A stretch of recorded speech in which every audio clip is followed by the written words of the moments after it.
Hello, everyone. Good afternoon. And thank you for tuning in to this live stream and an important conversation that we're going to listen to between Isaac and Kanahus, who will introduce themselves shortly.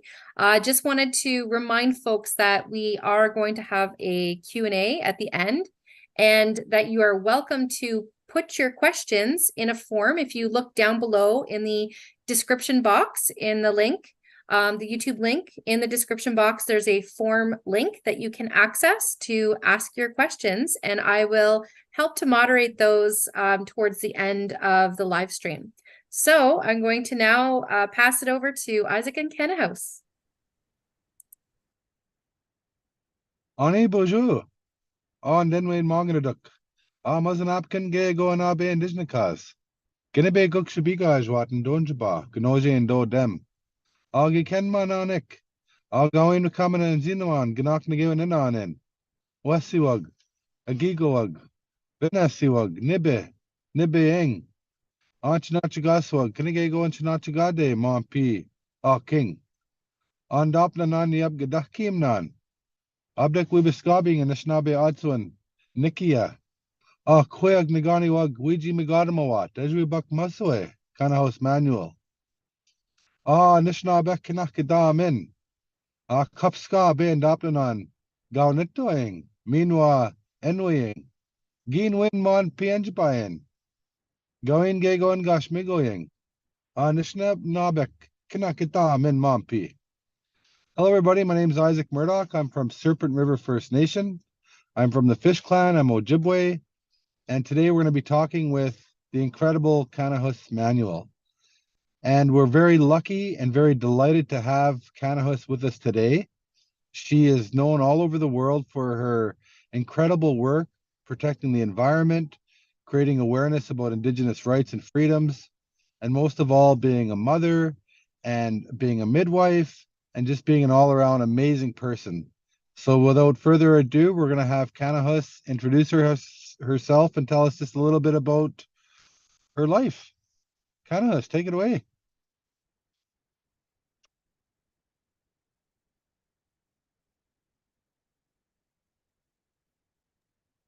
Oh, you're on mute there. Now you got to start over. Okay, white everybody.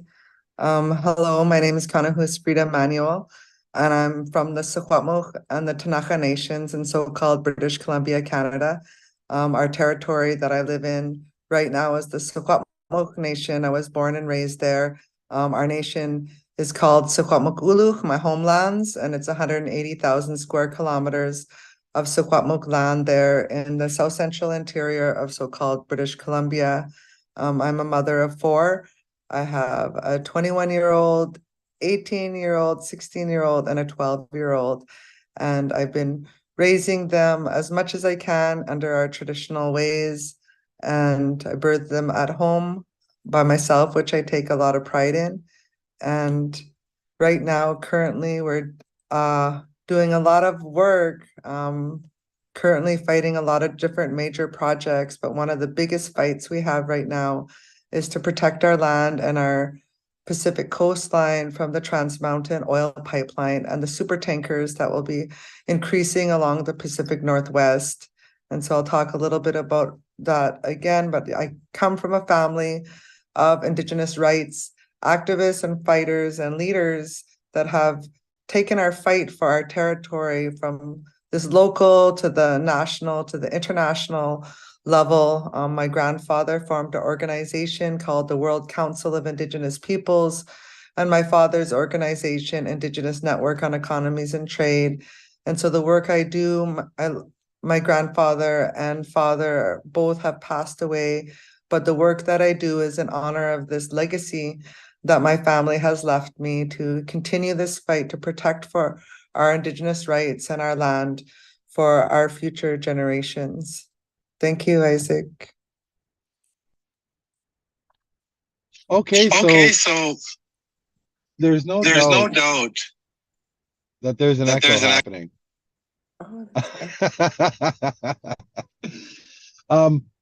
Yes, you come from a very well-known family that's well documented in Indigenous rights and freedoms. and your father and your grandfather are both historical figures, of course, with your nation, and also very well profiled amongst North Americans in general and around the world. One of the burning questions I want to ask you is that right now we're having something called Treaty Week. And there's a lot of themes sometimes that say we're all treaty people. And I always say, no, that's not the case. We're not all treaty people. There's many nations that never had treaty. There's lots of treaties that were made out of deceit and lies, and that uh, and that's just not the case. We're not all treaty people. And specifically with your nation, the Secwepemc Nation, you don't have a treaty. And also something came to be, which is British Columbia. A province was made, and a forced jurisdiction was placed on the lands. And so, can you kind of give us a historical background of your family's resistance to that, the railroad, how British Columbia eventually, the so-called British Columbia, eventually became, and where's your position with all of this now? So do I really have an echo here happening? Only when we're talking together. Oh, okay. Okay, so You're good. You're good. yeah, I usually let everybody know that we're non-treaty and we have never signed a treaty, not like my nation, Secwepemc Nation, and the majority of Indigenous nations in so-called British Columbia, which is around 24, 25 Indigenous nations, have not signed treaties. Like anything pretty well west of the Rocky Mountains, we haven't signed any treaties, not with Great Britain, not with Canada, nor British Columbia. And although we know the fight for our Indigenous people and their treaty rights throughout the whole country, we know that those all stem from our inherent rights to our land. And before treaty, before anyone was trying to come onto our land and recognize our rights, we already knew we were born with inherent rights to our land because our great grandparents since the beginning of time have come from this land.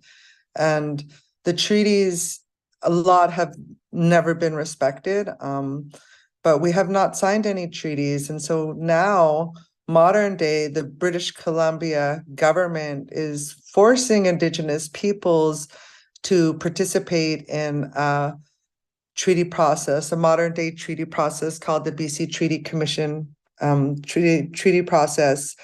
And they've been pushing these modern treaties for like decades, and they've only signed maybe one or two final agreements, but you have to extinguish who you are. You extinguish your rights as a native to your land. You extinguish your title, which is the actual ownership over the land.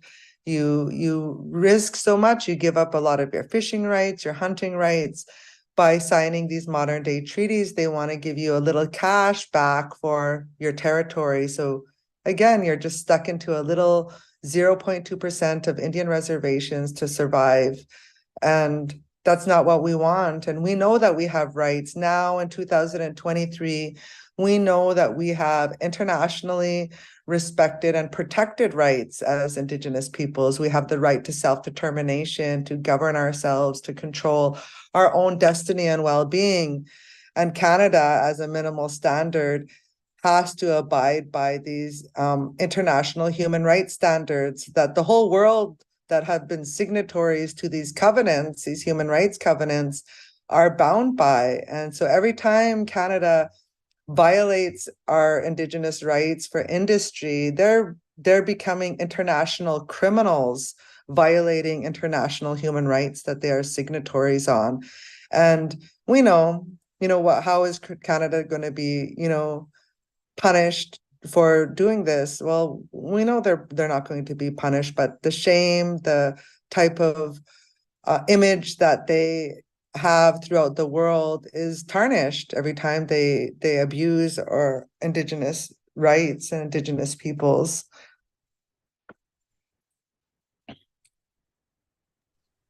Yes, absolutely. So when it comes to so-called British Columbia, we know that your family's history is very, very well known, that you're not a treaty nation, that you haven't signed treaty, that your ancestors haven't signed treaty, yet the reserve system was put in place, of course, to colonize and to do what it has to do, the genocide stuff. And we also know that uh, you're still free in Secwepemc territory. You're a free person, and that's not Canada. You don't consider that Canada. And so, in today's world, in 2023, how do you get that point across to tell people, you know what? We never signed treaty. We never surrendered our land. We never got we never signed anything. We're a free people on our land. Yet you meet so much resistance. I've seen it so many times where you've been arrested, you've been charged, you've been beat up by police, and just so much abuse has happened to you for you actually standing up to protect your land, your free land. I guess the complication is the Indian Act council systems. So how has that played a role with pipelines going through your territory? Because we know that the Indian Act is a very genocidal piece of legislation. It's apartheid that still exists in Canada. And we know that it creates systems that totally and 100% support resource extraction. And how have these government agencies like the Indian Act and chief and councils affected the environment where you live and also the decision makings of pipelines going through? Okay. Historically, we had our own ways of governing ourselves and our decision making prior to contact, prior to the European settlement and the white people that have come to our territories and lands that have made up Canada. We survived before Canada existed. Hence why, Isaac saying, no, I don't think of myself as Canada because we're older than Canada. We were here before Canada and we know who we are. We're a Secwepemc. Everyone else around the world has their homelands. The French have their homelands, different people have their homelands, the Italians, the Chinese, everyone has their homelands, and we respect that they have their homelands they come from. And so we have our homelands here on our territories here in so-called Canada and in British Columbia. And throughout Canada, there's so much Indigenous peoples that governed ourselves. We had our own way of organizing our nations, our own economies, our own education, our own healthcare systems, our own pharmacies. Those were all based on the land. We all got everything we could from the land. And so, like our way of life, our culture, our breath is all from the land. Even the plants and the trees make up the oxygen that we breathe. And so we must respect, just as we give life from the earth, from land, from water, that we also put back so we can give life to the planet, looking after her, making sure she's looked after and not abused by any industries. And, I want to, say so much more, but I totally get caught talking about what I don't forget what you said, Isaac. I'm just going on a totally different conversation. No, no worries. So I know that I've always mentioned that the Indian Act is apartheid. It's alive Yeah. and well in Canada, and that the Indian Act was used instrumentally as a tool to segregate Indigenous people on reserves and to force their economy to change and to filter them through colonization. And they implemented governments within our tribes, called chief and councils, and they all follow the Indian Act. And Mm-hmm. and of course, our hereditary leadership and our traditional leadership is not a valid leadership as it Mm-hmm. once was. Mm-hmm. And that now a lot of chiefs, not all, but some chief and councils are actually supporting these developments going through the lands, going through our territories, when they are actually paid employees of the government. Mm-hmm. And they're not a true representation of our people and what the movement is all about and all of that. And so what Mm-hmm. are your thoughts on, and I mean, these are still our people. I mean, those are still our people in those chief and councils, but it's difficult because it's almost like they get stuck into a vortex, or they get stuck into some sort of political arena where they get stuck and things change. But I'm always a believer that no matter who we are as a people, we always remain integral to the lands and waters, and we always protect them no matter what. But in a lot of places, that's not happening. And can you talk about pipelines going through your territory and how the Indian Affairs has impacted that Okay. and supports that? Okay. Yeah, the Indian Act is a very genocidal, piece of legislation and law that they put into effect here in Canada, really to force Indigenous peoples off the majority of the land, off the territory of Canada, onto little Indian reservations. That was the key piece there, is to remove the Indigenous peoples off the land, from protecting the resources, the so-called resources, which was our trees and our bears and our berries and everything that lives off the land, and forcing us up onto these Indian reservations.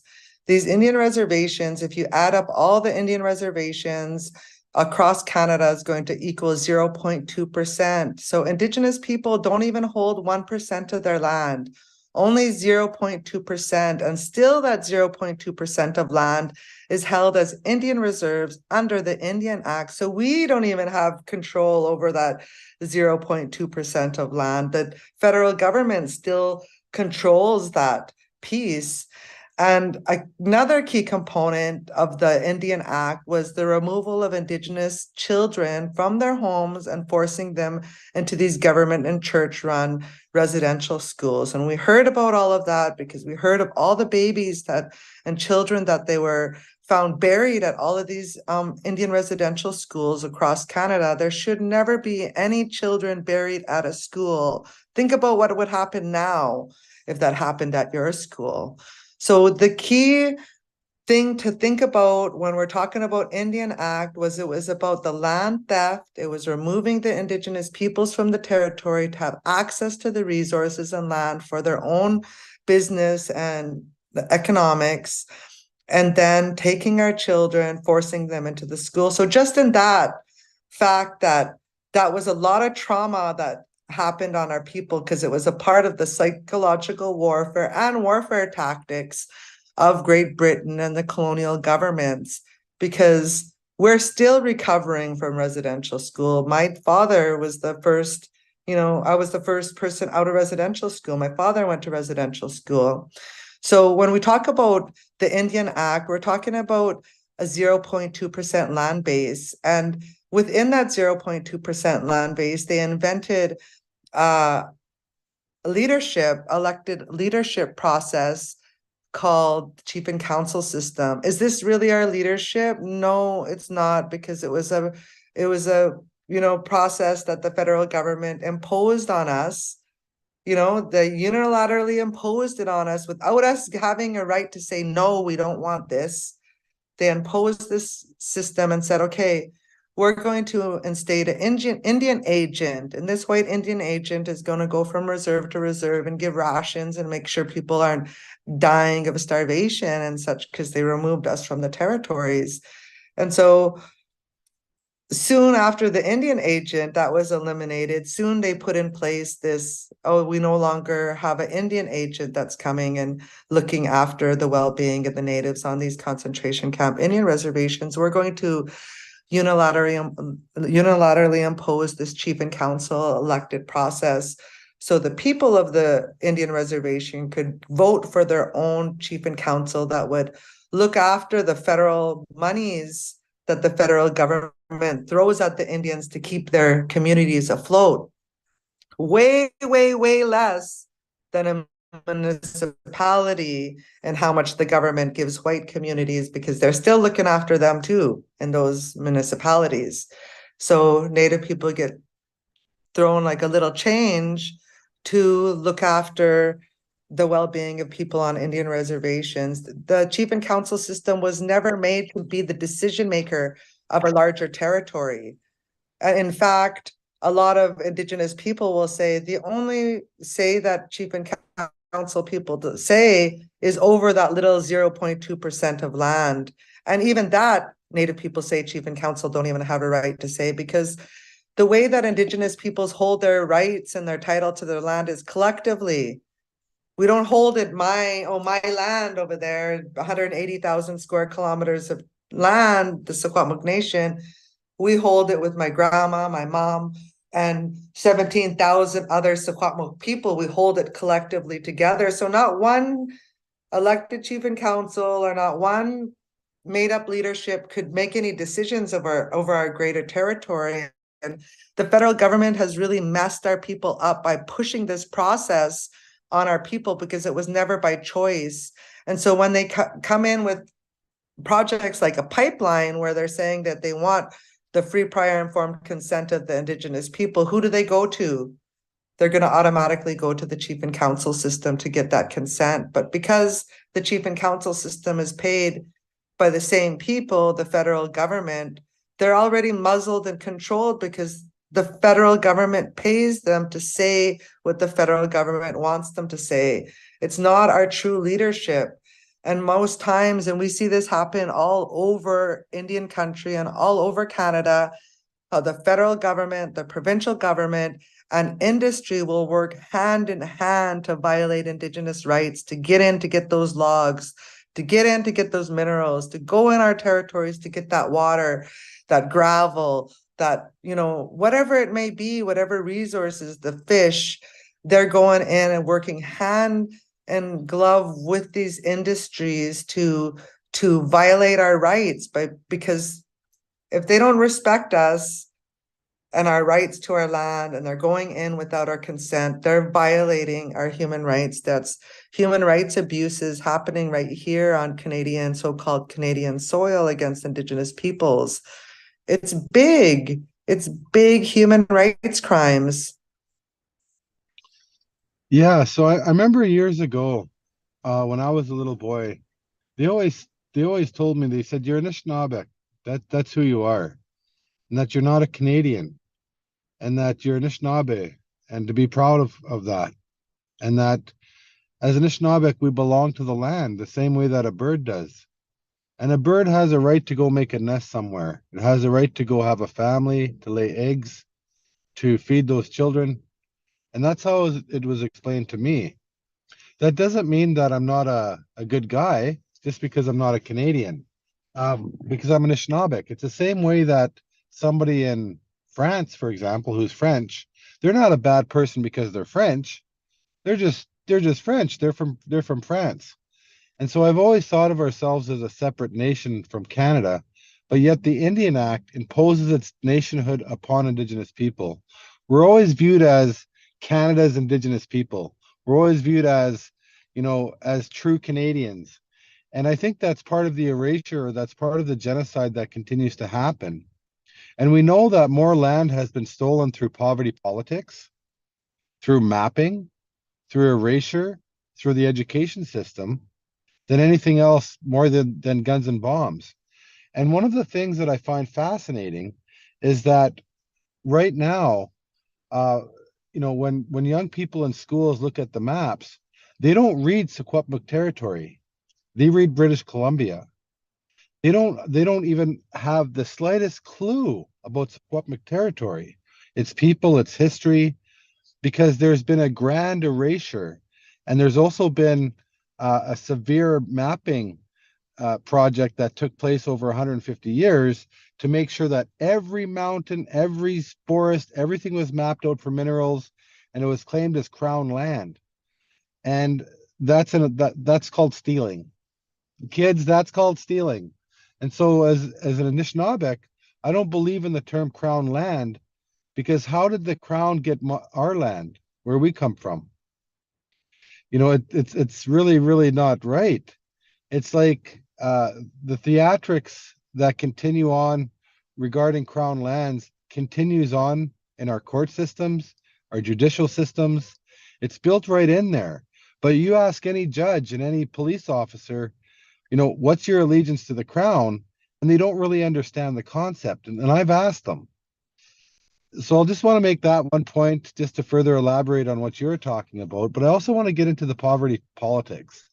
So Indian Affairs receives, of course, a lot of money from what they call as a trust fund, which was money that was set aside for us. And how they got that money was through a whole bunch of different ways. But Canada has spent a lot of that trust fund, but they also give a part of that to Indigenous people. And but they've done something different in the past few years, is they've actually taken back money from Native communities and given that money to pipelines, to different corporations, like billions of dollars, to say you deal with them. So they actually make our communities poorer and give that money to industry so that we're forced into making deals with them. How has the pipelines affected your community and your people?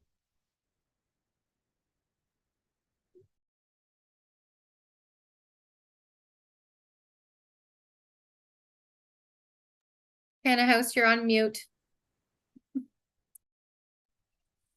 Yeah, as soon as oil pipelines, come in our communities and around our communities and our nations, there's going to be problems because, first of all, the environmental issues that come with the pipeline, that we're not willing to sacrifice our fresh glacier creeks and streams for pipelines that will eventually be old and decrepit, and they will spill. And just even with the pipelines, the Canadian government purchased this pipeline. They purchased this pipeline for $4.5 billion in 2018. Now the cost has skyrocketed to 30.9 billion. This is the money that they're saying that they're investing into this pipeline. And we never see any of it. Indigenous peoples are, forced to sign mutual benefit agreements and different agreements with these companies because they're coming in with tens and tens of millions of dollars to people who have never been able to have these types of funds for their people. It's sort of like they starve us out. They starve us out so much in our Indian reservation communities where there's no employment. It's getting harder and harder to hunt. We have to go farther and farther away. The poverty level is, just unbearable because, it's one of the ways that the Canadian government has used it as a human rights weapon, is to keep us in poverty because our wealth was our land. So, who owns 99.8% of land? Who's going to be wealthy? The one who owns 0.2% or 99? We know. We don't have to be rocket scientists to know that the person who holds 99.8% of that land is the one that's going to be wealthy. And, it's so heartbreaking to see our own people buckle to the pressure of poverty and sign these agreements with these companies that are only there to violate. But what we say as Indigenous women and leaders in our community is that nobody could sign away our rights, not one person, just like one person can't make the decision for our whole nation. Not one person could sign away our rights on a piece of paper to a government or a pipeline. It's a collective right, and it's about educating our global, not just our local Indigenous communities, but our global community on the terminology that we use to describe our title, our Aboriginal title, and our rights and our self-determination. There's international words that, international Indigenous freedom fighters have been traveling since the globe, like my grandfather, that even dubbed the word Indigenous peoples, that was formed in Duncan, British Columbia, that now the whole world will use that to describe our movements. So we make little steps and we make big steps, and with just educating our people and creating these sort of paradigm shift ways of thinking that, hey, this is Indigenous territories and we do respect Indigenous lands. When I travel so-called Canada, I make note, like, oh, hey, okay, we're in Cree territory now. We're in Anishinaabe territory now. Okay, we're in Mohawk territory now, and really educate my own self as I travel out of my own homelands to recognize nations' authority and jurisdiction to their lands. And one of the things that I really appreciate the Wet'suwet'en Nation, who's fighting the big, huge gas pipeline right now in their territory, is that they say they exercise their free, prior, informed consent and in a daily way when anybody comes to their camp or to their home. Anybody, any Canadian, anyone from all over the world, media, industry, they ask the same questions of them as they come to their gate, including myself, like, who are you? What is your descent? Like, who do you descend from? Who's your lineage? If we allow you into our territory, like, how are you going to make it a better place? What type of skill sets do you have to offer while you're here and staying in this territory? I couldn't make my choice. Oh, I want to go cut those trees down over there and I want to go build a house. No, I told them I know how to deliver babies. I know about plant medicines. I know how to smoke fish and I know how to smoke a whole moose.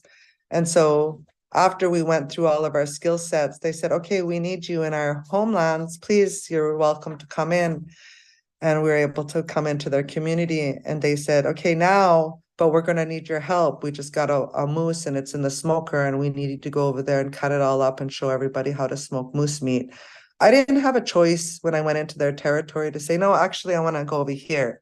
I respect them in their homelands and the role and duty that they want me to fulfill in their homelands. And I think that's a crucial piece for us as people living in so-called Canada, is that we need to know what nation we are on and how we are going to benefit the homelands of the people that we have right now the privilege to live under. Because a lot of people aren't invited guests of the homelands that they're living in. We've just settled and occupied and continue to live on them. But we need to really respect it and make it a living, breathing exercise for us to say, how are we truly going to help the nation that we are living on right now, whatever Indigenous nation that may be? Yeah, I don't think a lot of Canadians realize that with Indigenous people, there is a really large system of commerce, of trade, of respect amongst each other. So, for example, if I was to go to your territory, which I've been to many times, I'm always very mindful and respectful that that's not my territory. I would never go hunt a moose. I would never go even pick a plant without getting the authorization from the people there. It's just one of our protocols that we have. So even amongst my own people, the Anishinaabeg people, I can't go to another community's traditional territory and go hunt there.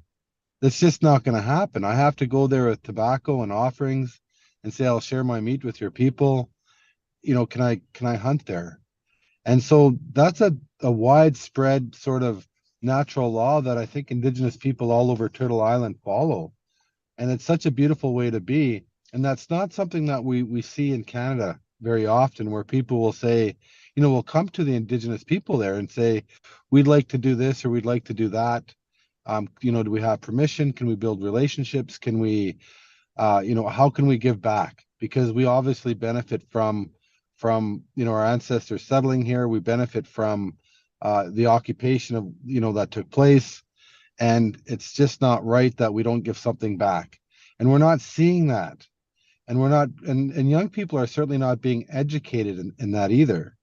And so the average Canadian child will just grow up believing that this is all Canada, that there's whatever rules the government sets out is the law, and Indigenous natural laws are not followed or even educated to them.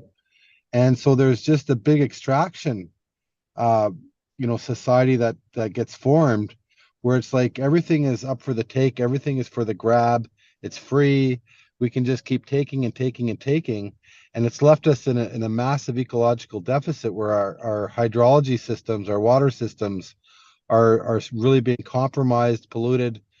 And there's this idea that Indigenous people and our voices are not an authority, that we're not counted as a government, we're not viewed as we're viewed as less than always. And in Canadian society, there's always been this idea that somehow Native people are dirty, drunken, no good for nothing Indians. And we hear that all the time. And I know that you've experienced a lot of violence from the man camps.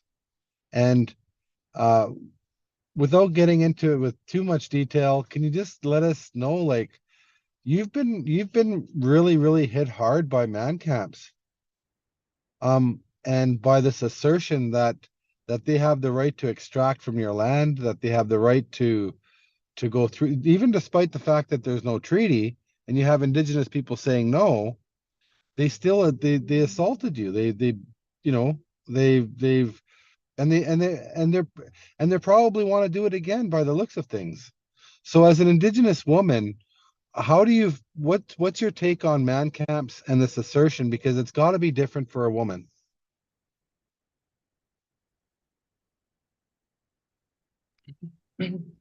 Yeah, for those that don't know what man camps are, they're industrial worker camps that house industrial workers working for industry. In our case, we were, fighting against this Trans Mountain man camp from being built in our territory, originally to house 1,500 pipeline workers, but due to COVID, they said they were going to house 550 pipeline workers. After all of the research with all of these human rights and women's rights organizations throughout Canada and the world, their research shows, the data shows the increased violence on Indigenous women and girls in and around industrial man camps. Because there's such a big influx in the men, it's the ratio of the men to women that will determine the amount of abuse that a woman will receive, which is crazy. They said with every 5 trucks, there's one violent attack. And so there's, these man camps, they built this 550 man camp right there, right across the road from Tiny House Warriors, where we've set up our village site. And so we had to deal with them on a daily basis. These man camps and the main security workers that this man camp hired were all former RCMP officers. We found this out through court disclosures and actually having them as witnesses on our court trials, is that they have anywhere from 23 to 35 years RCMP experience. Some of them are sniper trainers. Some of them are, been in the doing homicide investigations. Like there's people, all those police, they took these jobs to work there. And so to think that we're going to be safe with former RCMP officers now working as Trans Mountain man camp workers, no, we weren't. We're actually more targeted because they used their police skills and knowledge of their policing career to use against us Indigenous peoples and women, because the majority of us direct action frontline land defenders are women.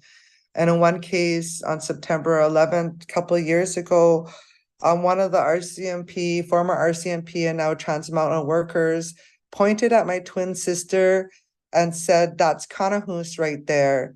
And within 20 minutes later, they had my twin sister on the ground with the knee in her stomach and holding her down and attacked her. She now has permanent damage from what that Trans Mountain security did to her and has a lawsuit happening right now. And the trial still hasn't taken place for her because she's the one that ended up getting charged after she was violently attacked by the security workers. Same with me. I myself, every time they try to arrest me on bogus charges, these charges end up getting dropped in court because they have no case, but they use the arrest as a way to abuse us, to criminalize us in the media, to smear our name, but also to injure us permanently. I'm a tattoo artist, like Isaac said. I'm a traditional tattoo artist. I depend on my hands. And next thing you know, they broke my arm. I was in a cast for like over a month trying to recuperate, and I couldn't tattoo, couldn't chop my own wood on the front line for months and months and months, like possibly a year till I had all my reconstruction back so I could use my arm again. That's what the RCMP do to us. So it's not like we're not targeted. We're targeted when we stand up, and especially as women, I feel the reason why Indigenous women and girls are such targeted and the high rates of murdered and missing Indigenous women and girls in in the country of so-called Canada is because the whole system, it's systemically woven in to treat our women that way, to treat our people that way. So of course they're going to treat the mothers of the sons that way and the grandmothers of the sons that way, that are the warriors of our nation that stand up. They know that we are the real title holders of the country. So what do they want to eliminate? They want to eliminate us. And the undertone of the way that they treat Indigenous women and girls is woven into the fabric of Canada. I know because I walk the streets of every major city of Canada, from the little redneck little settlement towns to the major cities. And I know how they treat Indigenous women and girls in this country because I'm one of them. What we need is we need to have that respect for our Mother Earth, respect for our women and our laws, because really it's the laws. It's the laws that, like Isaac said, the natural laws, our Indigenous laws. Once people respect those, then they're going to respect our women. But if they don't respect our laws, of course they're not going to respect the Indigenous women of this so-called country. We are the real title holders of the whole country is the Indigenous women. So I have a question for you, and it's just a simple question. So in my lifetime, ever since I was, younger, my both my mom and father were very strong in the movement, and back in those days things were a little bit different. Um, but I honestly can't tell you how many times I've had military police point their weapons at me, their guns at me. I can't count how many guns have been pointed at me simply for trying to protect the lands and the environment. So my question to you is, how many do you know how many times you've been pointed a gun at somebody's pointed a gun at you?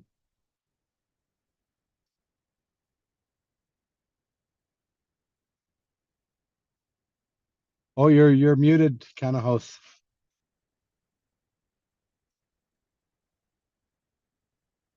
I'm trying not to be echoing right now, but yeah, the violence that happens against Indigenous land defenders is nothing new. This violence has been happening since the beginning. These man camps were used since the beginning when they established Canada.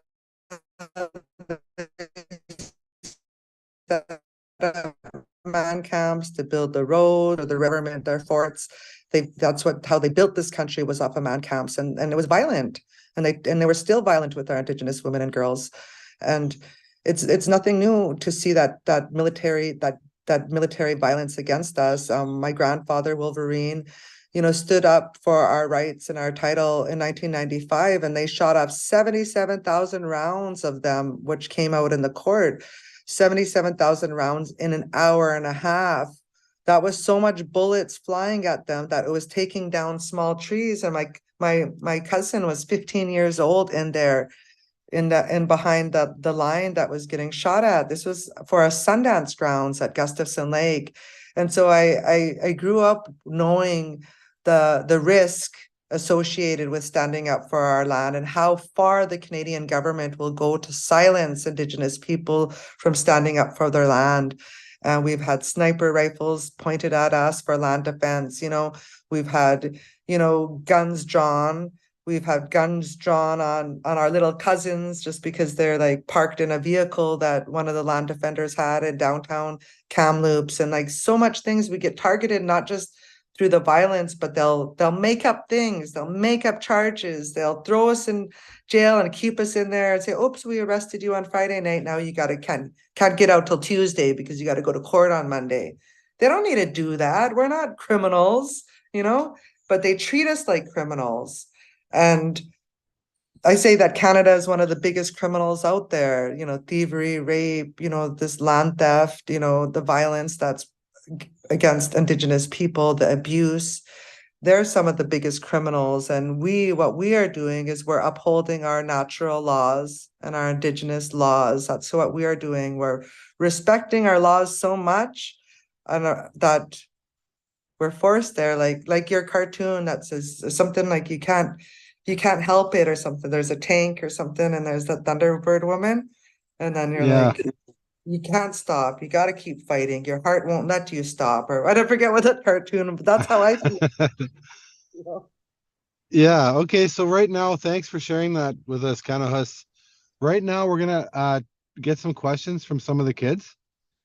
And so this is when some questions will be answered by Kanahus. And again, we're really honored to have Kanahus with us this afternoon.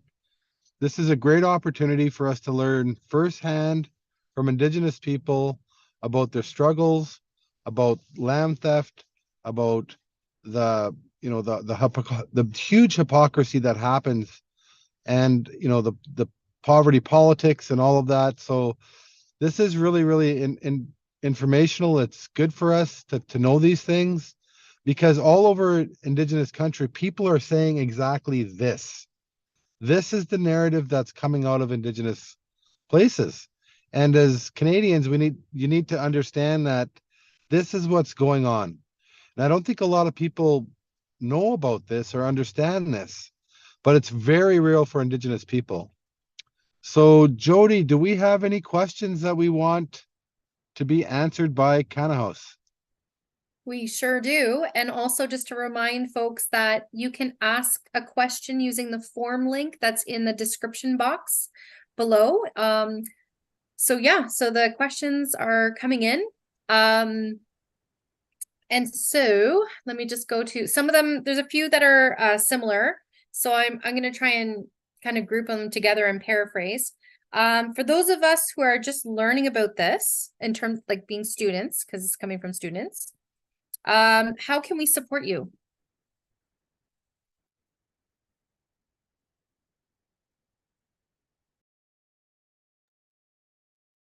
That would be for you, Kanahus. How do we support you?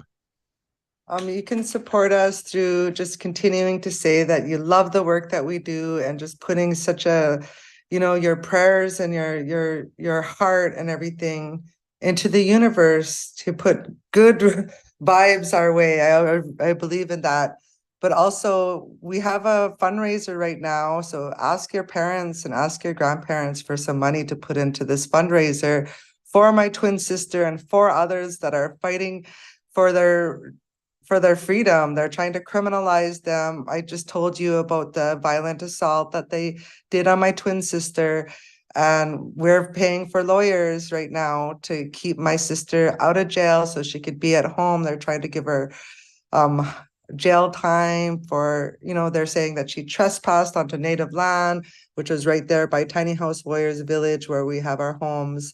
And they just made up all these charges, but we have a fundraiser out right now, and I'm not sure exactly. I'm just trying to find it. I'll find it while I finish answering the rest of the questions.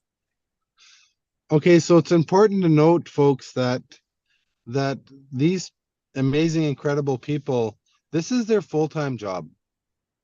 This is what they do full-time because they recognize that we're in a climate crisis, that there's an ecological collapse happening.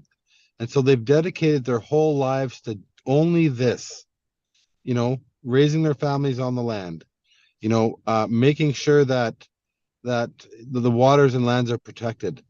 And so they don't get paid. There's not a wage for this. There's not a position that you apply for this. And so they rely heavily on donations from good folks, from their own hard work on the land. And they have to travel, they have meetings they have to go to, they have things they have to do.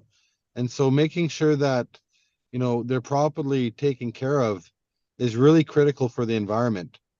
What we're looking at right now is the environment trying to protect itself.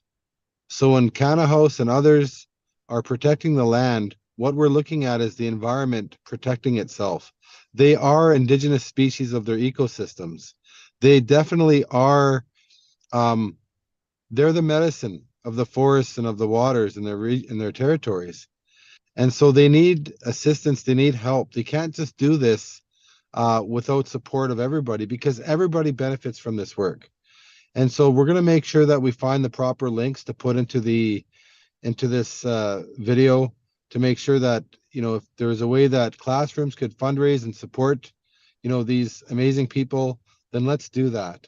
And I've known these people for a very long time. They have high integrity, they're good people. They really believe in goodness and good health for all. And Mhm. that's why they're doing this. Mhm. They're not just doing this for themselves, they're doing it for everybody. And everybody benefits from their incredible amazingness. Jody, next question. Okay, so yes, I will definitely, I'll drop those links in. So Kanahus, if you don't have them immediately, I can get them from you after, and I'll pop those in to the description box, and I'll also email out to the school boards who've registered for the live stream, so they'll have it that way as well. Another question is around, and I know we're kind of running out of time, so I'm sorry we can't get to all the questions, but this might be kind of a good one to move into as we kind of close off is, in what way do you look after yourself and community to stay strong and united despite everything we have heard today? Well, I know my children, that's my lifeblood, is making sure my children are happy. That's what makes me keep on going. But also, you know, I didn't always look after myself. I would go, go, go, go, go, go, go, go, go. And I use more of this than anything. And there's a teaching that Indigenous people have. And it's sort of like, I don't know if where it came and if it's like Pan-American type of teaching, but they talk about sort of like the way that you look at yourself with this medicine wheel, the spiritual, emotional, physical, and mental. And that we have to look after all of them evenly. We can't just put all of our stuff into our mental. You go so hard, you'll just drop. The physical, you'll just, so it's holistic. We have to put effort into our spiritual work, our emotional work, our healing and stuff, and really making sure that I spend my time on my spiritual work, and my physical body work is what's really my focus, because I'll do my emotional and mental all day, every day, and focus on that.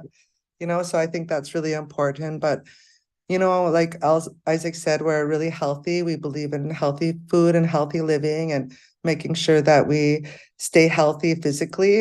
It's about, but not just that, rest and relaxation is the best that we can do sometimes, is just to relax, rest, recover, and then get out there again. And so we have that energy to fight back. But really, my love is this work. So every day I wake up, it's all I think. Like Isaac said, I live and breathe this work. We don't have another job. I don't have to be like, oh, I'm going to my job today and everything and be all upset about having to go work. And no, this is my job. It's a 24-hour job and I love it. And I had to learn like a lot of times. And it's people like Isaac and Christy Belcourt and different people throughout Indian country that I even call to say, hey, I'm going through a lot. And we have each other's back. And that's what keeps me going as well, too, is us land defenders and water protectors having each other back across the country, because sometimes we feel isolated and targeted and attacked, because we are, but it's each other across the country. And that's why I say young people reaching out is some of the happiest times in my life, when I get messages from young people that say, I'm going to do a report on you and I want to know about how you feel as a mom, and tell us a little bit about your children, raising your children, and things like that. That helps me. Working with the young people help me, because then I have hope, like, okay, we're not just going to die and it's going to leave everybody in despair. No, we're actually passing this knowledge on so we can be stronger and better and wiser for this next generation. And you know what? That's the perfect place to leave right there. Because we know that the young people have all of the cards. They're the ones that have the energy, that have the vision, that have the strength, and also they want a better world. And so they're going to make it better by doing better things. And so we know that all of the work that you're doing is trailblazing for all of these young people. And so to end our amazing conversation, which I wish these things could last forever. What advice would you have for young people before we sign off? I say that you have the power You have such an incredible power that's, we all do, but for the young people, you have this youthfulness that can make great change, that you're right at this part in your life where your thoughts and your creativity could be something new. Never doubt yourself, never underestimate yourself, that you can be this great leader that we've been waiting for. You can be this great missing piece of the puzzle that the world needs to make it a better place. And I believe that everyone has something, a piece of this puzzle that's going to make our world be amazing. So keep and discover that, and don't be scared to try new things and to raise your voice when you need to. Don't have any fear. We have faith in you, and we have trust in you that you're going to do good things out there in this world. All right, so thank you so much. It's been an honor to have you as always.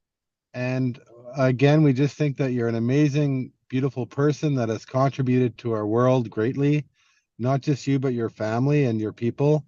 And we continue to thank you and support you. So thank you so much for coming. And so for everybody else watching, thanks for coming on and really taking the time to listen to Kanahus. And Bama pi guabnanim minwa. We will see you again later. Nahau miigwech miwe. Thank you.